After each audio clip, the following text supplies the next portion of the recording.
최근에 노인 연령을 65세에서 70세로 높여야 되는 것 아니냐는 기사가 자주 보이고 있습니다.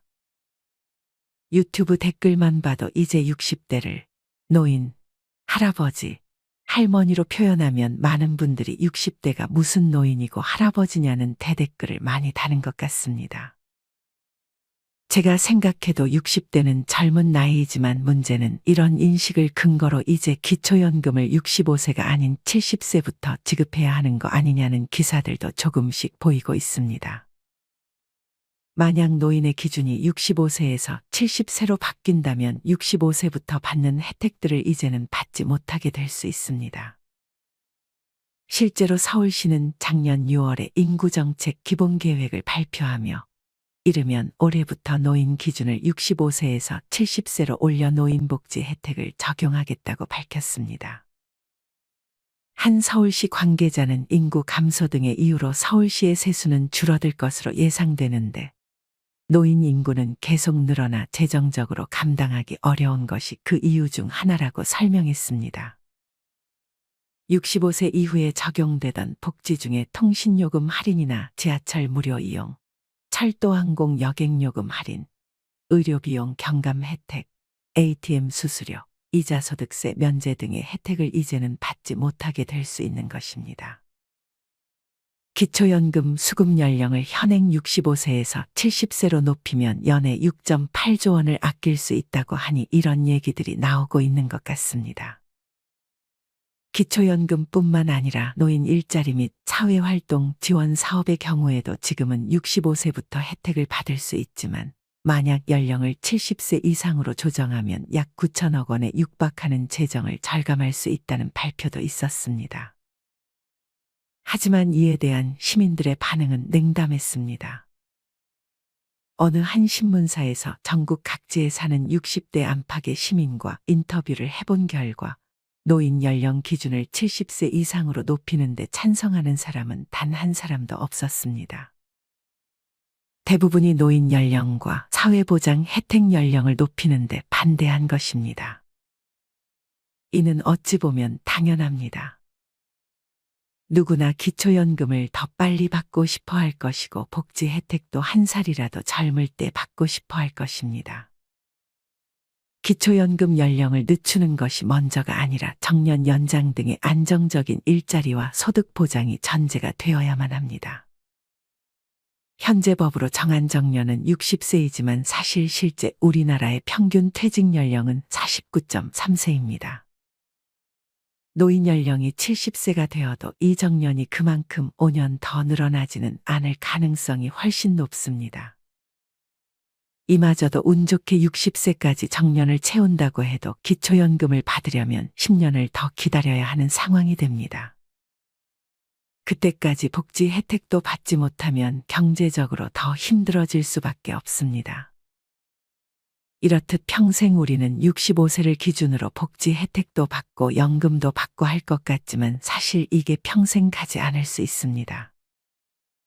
만약 65세부터 기초연금을 받기로 생각해서 생활비를 계산했다가 받지 못하게 된다면 그때부터는 정말 힘든 노년을 보내게 될 수 있습니다.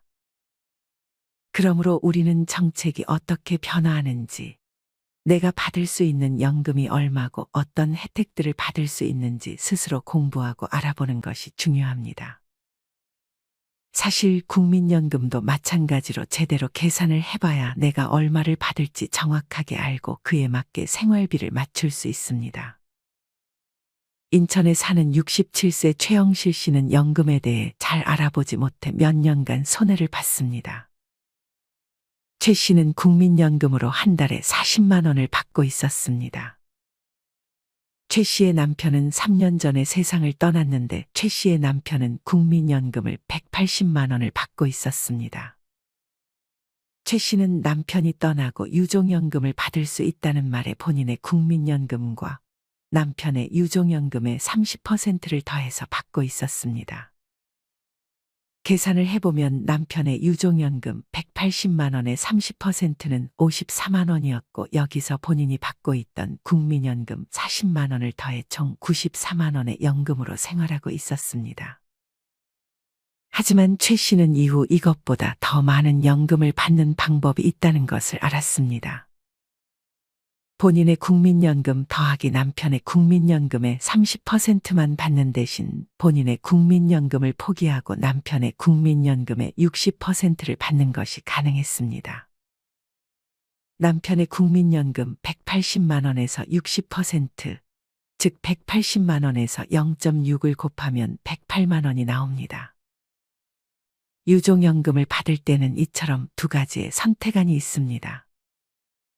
첫 번째는 본인의 국민연금을 그대로 받고 남편의 국민연금 중 30%만 받는 방식이고, 두 번째는 본인의 국민연금은 포기하고 배우자 국민연금의 60%를 받는 방식입니다. 최 씨의 경우 첫 번째 방식으로 계산했을 때 94만 원밖에 받지 못하지만 두 번째 방식으로 계산했을 때는 108만 원을 받을 수 있었습니다. 최 씨가 제대로 알고 두 번째 방식을 선택했다면 한 달에 14만 원의 돈을 더 받을 수 있었던 것이었습니다. 하지만 무조건 두 번째 방식이 더 많은 돈을 받는 것은 아닙니다. 예를 들어 최 씨가 국민연금으로 60만 원을 받았다면 첫 번째 방식으로 계산했을 때 본인의 수령액 60만 원에서 남편 국민연금의 30%인 54만 원을 더하면 114만 원으로 두 번째 방식으로 계산했을 때 나오는 값인 108만 원보다 6만 원 더 많은 국민연금을 받을 수 있는 것입니다. 이렇게 피해를 보지 않으려면 유종연금을 계산하는 방식 두 가지를 반드시 알아놓고 더 많이 받을 수 있는 방식을 선택해야 합니다. 최 씨는 얼른 첫 번째 방식에서 두 번째 방식으로 바꿔서 늦었지만 이제라도 국민연금을 14만 원 더 받고 있습니다. 반대로 만약 최 씨의 남편이 살아있고 최 씨가 먼저 세상을 떠났다면 남편의 입장에서는 두 가지 방식 중 어떤 방식이 나을까요? 대충 봐도 첫 번째 방식이 좋겠지만 그래도 계산을 한번 해보겠습니다. 첫 번째 방식, 즉 남편 본인의 국민연금 180만 원을 그대로 받고 아내가 받던 국민연금 40만 원의 30%인 12만 원을 더하면 총 192만 원을 수령하게 됩니다. 만약 두 번째 방식을 택하면 본인의 국민연금 180만 원은 하나도 받지 못하고 아내가 받는 국민연금 40만 원의 60%, 즉 24만 원만 받게 됩니다. 이런 식으로 만약 나보다 배우자가 국민연금을 더 많이 받는다면 두 번째 방식이 유리한 경우도 있을 수 있으니 계산을 잘 해보시길 바랍니다. 여기 유종연금에 대해 잘 몰라 피해를 본 사람이 한 명 더 있습니다. 28세 김용현 씨는 어머니가 일찍이 돌아가셔 아버지와 평생을 살았습니다. 김 씨는 아직 취업 준비생이었고 김 씨의 아버지는 은퇴를 해 연금 200만 원을 받으며 아들의 생활비까지 감당했습니다. 하지만 불행히도 김 씨의 아버지는 지병으로 세상을 떠났습니다. 정신없이 장례를 치른 김 씨는 유종연금을 받을 수 있다는 말을 주변 지인에게 들었습니다. 유종연금 수령은 배우자가 1순위였지만 김 씨의 어머니는 일찍이 세상을 떠났기에 자연스럽게 유종연금 수령 2순위였던 자신이 아버지가 받던 국민연금을 받을 것이라 생각했습니다. 하지만 김 씨가 몰랐던 사실이 있었습니다. 유종연금을 수령하기 위해서는 김 씨의 나이가 25세 미만이어야 했습니다. 즉 김 씨가 만약 20대 초반이었다면 유종연금을 받을 수 있었지만 김 씨의 나이는 28살이었기 때문에 김 씨는 유종연금을 받을 수 없었습니다. 자연스럽게 아버지의 유종연금은 3순위였던 김 씨의 할머니에게로 넘어갔습니다. 김 씨는 그래도 유종연금을 할머니라도 받을 수 있을 것이라는 사실에 안도했습니다. 하지만 만약 김 씨 아버지의 유종연금을 김 씨의 할머니가 수령하려면 조건이 있었습니다. 그 조건은 바로 김 씨 아버지의 사망 시점에 김 씨의 할머니와 주민등록상 같은 주소지에 거주하는 것으로 되어 있거나 떨어져 살았을 경우에 할머니께 김 씨의 아버지가 정기적으로 용돈을 드렸다는 증거가 필요했습니다. 하지만 불행히도 김 씨의 할머니는 김 씨의 아버지와 떨어져 살고 있었고 아들에게 용돈을 절대 받지 않으셨기에 정기적으로 용돈을 드렸다는 증빙도 하지 못했습니다.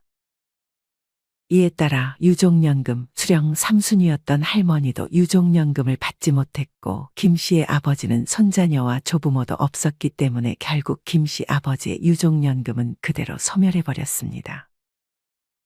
김 씨는 사망 일시금으로 장례비 정도는 지급받았지만 조금은 억울했습니다. 하지만 법이 그렇다니 할 수 있는 것은 아무것도 없었습니다. 이처럼 실제로 2014년부터 시작해 재작년인 2023년까지 연금 수령한 지 1년도 되지 않아 사망한 분들이 4,300명 이상이지만 이 중 800명은 유족이 없어서 혹은 조건이 안 돼서 유족연금이 그대로 소멸되어 버렸다고 합니다. 만약 누군가가 유족연금을 받을 수 있다는 말만 믿고 연금을 받을 것이라고 생각하고 있었는데 조건이 안 돼 받지 못한다면 생활이 한순간에 힘들어질 수 있습니다. 내가 만약 유족연금과 관련이 있다면 확실하게 유족연금을 받을 수 있는 조건인지 위의 표를 참고하고 더 정확히는 국민연금공단 고객센터 1355로 전화해서 물어보시길 바랍니다. 한편 충주에 사는 58세 강미영 씨는 재작년에 남편과 사별했습니다. 강 씨의 남편은 250만 원의 국민연금을 받고 있었습니다. 남편이 떠나자 강 씨는 유족연금 150만 원을 받고 있었습니다. 그러던 중 우연한 기회에 강 씨는 남동생의 회사에서 일을 해보지 않겠냐는 제안을 받았습니다. 남동생은 돈 관리를 강 씨에게 맡겼는데 이전에 직원이 횡령을 해서 아무래도 가족인 강 씨가 돈 관리의 적임자일 것이라고 생각해 부탁한 것이었습니다. 강 씨의 남동생은 강 씨에게 월 300만 원을 주겠다며 강 씨에게 일을 부탁했습니다. 강 씨는 유족연금 150만 원에 월급 300만 원까지 받아 450만 원으로 아주 넉넉한 노후를 보내기를 희망했습니다. 하지만 강 씨가 모르는 사실이 하나 있었습니다. 만약 60세 이전에 배우자가 세상을 떠나면 유족연금을 수령받을 수 있었지만 근로나 사업소득 혹은 임대소득이 월에 298만 원 이상이 되면 유족연금을 받을 수 없었습니다. 물론 60세가 넘으면 유족연금은 다시 받을 수 있지만 강 씨가 60세가 되려면 아직 2년이나 남아 있었습니다. 강 씨는 호화로운 노후를 지내기 위해 골프레슨과 사교 모임, 자동차 대출까지 월 생활비 450만 원을 꽉꽉 채웠지만 이제 유족연금은 받지 못하게 되니 한 달밖에 되지 않은 골프레슨을 취소하고 사교 모임도 건강이 안 좋다는 핑계를 대 더 이상 나가지 못했습니다. 강 씨는 자동차 대출금도 남아있어 일을 쉬지도 못했습니다. 그렇게 강 씨는 60세까지 일을 하고 중간에 자동차 계약도 그냥 위약금을 내고 취소해버렸습니다. 강 씨는 60세부터는 일도 그만두고 그저 다시 부활한 남편의 유족연금 150만 원으로 분수에 맞게 살고 있었습니다. 그러던 중 강 씨는 마음이 맞는 이성을 만났습니다. 강 씨는 얼마 안가 재혼을 했습니다. 재혼을 하는 순간 강 씨가 받던 전 남편의 유족연금은 더 이상 나오지 않았습니다. 강 씨는 이 사실을 미리 인지하지 못해 당황했습니다. 강 씨는 이제 재혼 상대에게 용돈을 받아야 하는 처지가 되었습니다. 하지만 강 씨의 재혼 생활은 생각했던 것만큼 행복하지 못했습니다. 강 씨는 매일같이 남편의 삼시세끼 밥을 차려줘야 했고 집 청소를 해야 했습니다. 설상가상으로 재혼 상대가 바람이 나 강 씨는 결국 이혼했습니다. 강 씨는 이혼하면 다시 전전 남편의 유족연금을 받을 수 있을 것이라 생각했습니다. 하지만 강 씨는 이제 연금을 한 푼도 받을 수 없었습니다. 아니, 이제 다시 혼자라니까요.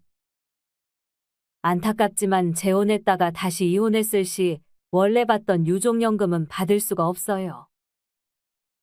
관련 지사 직원은 강 씨에게 재혼했다가 이혼했을 시 전전 남편의 유족연금을 받을 수 없다는 얘기를 꺼냈습니다. 강 씨는 그렇게 다시 혼자가 됐지만 이제는 연금도 받을 수 없어 아픈 몸을 이끌고 다시 일을 구하러 다닐 수밖에 없었습니다. 한편 평택에 사는 53세 백자현 씨는 국민연금에 불만을 가지고 있었습니다.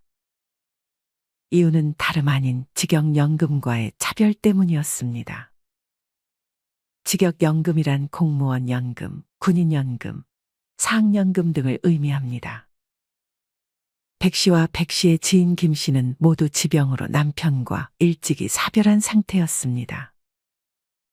백 씨의 남편은 사업을 하다 늦은 나이에 회사를 다녀 국민연금 가입 기간이 길지 않았고, 지인 김 씨의 남편도 늦은 나이에 공무원이 돼 국민연금 가입 기간이 10년을 넘기지 못했습니다. 이후 시간이 흘러 백 씨와 지인은 연금에 대해 얘기를 나누기 시작했습니다. 유종연금을 받던 백 씨는 위에 표와 같이 남편의 국민연금 가입 기간이 10년이 안 됐기 때문에 기본연금액에서 40%밖에 받지 못했습니다. 하지만 지인 김 씨는 직역연금에 유종연금을 받고 있었기 때문에 기간과 상관없이 무조건 기본연금액의 60%를 받았습니다. 만약 똑같이 백 씨와 지인 김 씨의 남편이 받을 연금이 200만 원이고 가입 기간이 10년 미만이라고 가정했을 경우 백 씨는 유종연금으로 80만 원을 받게 되고 지인은 유종연금으로 120만 원을 받게 되는 등의 차별이 발생합니다. 똑같이 내는 연금인데 이런 차별을 두는 건 바람직하지 않은 것 같다는 생각이 듭니다. 사실 개인연금은 국민연금과 달리 개인이 받다가 사망하게 되면 남은 금액을 내가 정한 그 누구에게나 물려줄 수 있는 장점이 있지만 국민연금은 그렇지 못하고 소멸해버리거나 직역연금과 차별이 생기는 등 국민들이 봤을 때 불만이 쌓일 수밖에 없게끔 만들어진 것 같습니다. 여러분은 만약 내야 할 국민연금이 연체되면 어떻게 되는지 알고 계신가요? 국민연금을 미납했을 시 압류가 될 수 있습니다. 어떤 분은 밀린 국민연금 1,500만 원을 한꺼번에 청구받고 납부를 하지 못하자 은행권이 싹 다 막혀버렸다며 불만을 토로하기도 했습니다. 사실 국민연금과 관련해서 더 큰 문제는 앞으로 도입될 자동조정장치가 될 수도 있습니다. 만약 자동조정장치가 도입되면 연금 개시 당시의 연금액으로 고정되거나 오히려 감액이 될 수도 있다고 합니다. 현행 국민연금 제도는 전년도 소비자 물가 변동률에 따라 연금액을 조정하도록 해 적어도 물가 상승분만큼 연금액도 인상됩니다. 하지만 자동조정장치가 적용되면 인상률이 마이너스 수치까지 떨어져 최저 인상을 면치 못할 것으로 보고 있습니다. 이를 토대로 생애 연금 수급액을 계산해보면 20대에서 50대 모두 7천만 원 이상 적게 받는 것으로 나타났습니다. 2036년에 자동조정장치가 작동한다고 가정했을 때 65세가 되는 1971년생은 2060년까지 3억 8,436만 원보다 7,273만 원 적은 금액인 3억 1,163만 원을 수령하게 됩니다. 이외에도 40대인 1976년생과 30대인 1986년생은 7,293만 원, 20대인 1996년생은 7,259만 원이 삭감될 것으로 예측됐습니다. 국민연금을 어떻게든 깎으려는 모습이 보이는 것이 좋게 보이지는 않는 것 같습니다. 물론 국민연금공단은 현재 돈을 아주 잘 벌고 있습니다. 지난해만 해도 국민연금공단은 해외 주식의 비중을 늘리며 9월 말 기준 9%의 수익률을 내기도 했습니다. 이렇게 낸 수익을 잘 지켰다가 연금액을 줄이거나 차별 없이 공평하게 잘 지급이 되었으면 좋겠습니다. 이상으로 오늘의 영상을 마치겠습니다. 우리 모든 구독자분들의 행복한 여생을 응원합니다. 다음에 더 좋은 내용으로 찾아뵙겠습니다. 감사합니다.